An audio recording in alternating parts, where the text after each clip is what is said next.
বাংলাদেশের মেয়েদের ফুটবল চলে গেছে এশিয়ান লেভেলে, এশিয়ান পর্বে।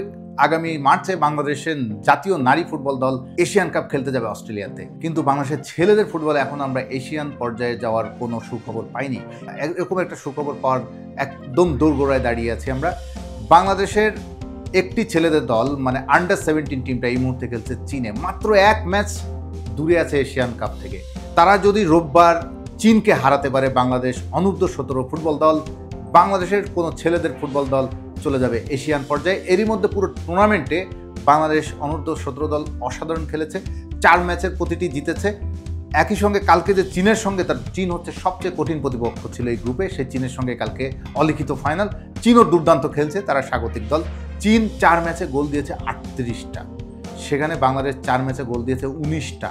তো খুব হাড্ডাহাড্ডি লড়াই হবে, দুর্দান্ত একটা লড়াই হবে। এই লড়াইটা যদি বাংলাদেশ জিতে যেতে পারে, বাংলাদেশের ছেলেদের কোনো একটি দলও এশিয়ান পর্যায়ে চলে যাবে, এশিয়ান কাপ খেলার যোগ্যতা অর্জন করবে। যেটা আমরা চেয়েছিলাম, হামজা চৌধুরী, সমিত সোম, ন্যাশনাল টিম যেটা বাংলাদেশ জাতীয় দলে হামজাদের যে দলটা, সেই দলটা তারা খুবই ভালো ফুটবল উপহার দিলেও এশিয়ান কাপ বাছাই পর্ব উঠতে যেতে পারেনি। সেক্ষেত্রে যদি বাফুফের আরেকটি ছেলেদের দল এশিয়ান কাপ খেলার যোগ্যতা অর্জন করতে পারে, নিঃসন্দেহে বাংলাদেশ ফুটবলে এটি আরেকটি ভালো সুখবর।